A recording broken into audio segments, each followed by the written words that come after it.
Okay, a previously healthy 48 years old man comes to the physician for a 2-month history of weight loss and yellowing of the skin. He works as a farmer and cultivates soybean and corn. He does not smoke, drink alcohol, or use illicit drugs. Vital signs are within normal limits. Physical examination shows scleral icterus and tender hepatomegaly. Ultrasonography of the abdomen shows a 5-centimeter nodular lesion on the right lobe of the liver. Further evaluation of the lesion confirms hepatocellular carcinoma.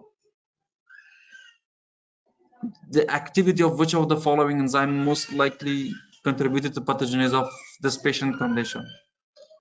The patient has hepatocellular carcinoma and he works in soybean and corn cultivation. Okay, guys, what do you think of this question? This is, oh, perfect, aflatoxin. Okay, aflatoxin is formed by which fungus?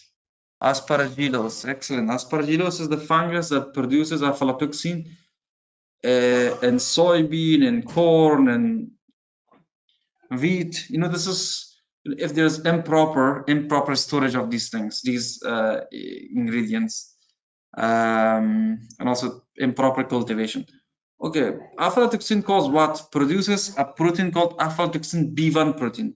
Aflatoxin B1 protein is a carcinogen. Okay, activation of this aflatoxin B1 protein is occurred by which of the following enzymes? Okay, cytochrome P450 monooxygenase. Yes, this is the right option. This is the enzyme that converts, that activates carcinogens in the liver. One of the carcinogens is that one, aflatoxin B1, which is produced by aspergillus in the soybean and the corn and the wheat, these things. And the right option is choice D. And okay, can you tell me which country has more hepatocellular carcinoma related to the aflatoxin? Which country? China has more HCC related to aflatoxin exposure. China. And they will give you the scenarios. For example, a Chinese patient works in cultivation of wheat and corn, and he developed hepatomegaly, tender hepatomegaly, and weight loss, this thing, and yellowing of the skin. You check there is a tumor, biopsy, HCC. Okay, what do you think? Which toxin is exposed?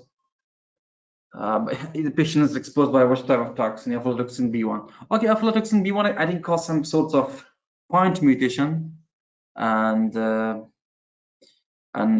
it's activated by this enzyme cytochrome P450 monooxygenase. Okay, that is the right option. The remainder options, for example, glycosylase. This one is related to base oxygen repair. Cysteine protease, cytosolic cysteine protease. Oh, this is not the right option. I haven't heard about this enzyme. Lysosomal serine protease. Okay, lysosomal enzymes are really hydrolytic enzymes. They destroy the any sorts of protein that came from outside of the cell, from phagolysosome, and then enter to the lysosome. They're destroyed by the proteases of the lysosome. There are lots of types of serine, cysteine proteases, or all of them are hydrolytic enzyme in the lysosome. Okay, paroxysmal catalase. Paroxysmal catalase is important for conversion of hydrogen peroxide to water and oxygen. This one is wrong, totally wrong. This paroxysmal catalase detoxifies the free radicals, free or reactive oxygen species, such as hydrogen peroxide. The right option is choice D here. Thanks for watching. Please give a thumbs up and subscribe for more.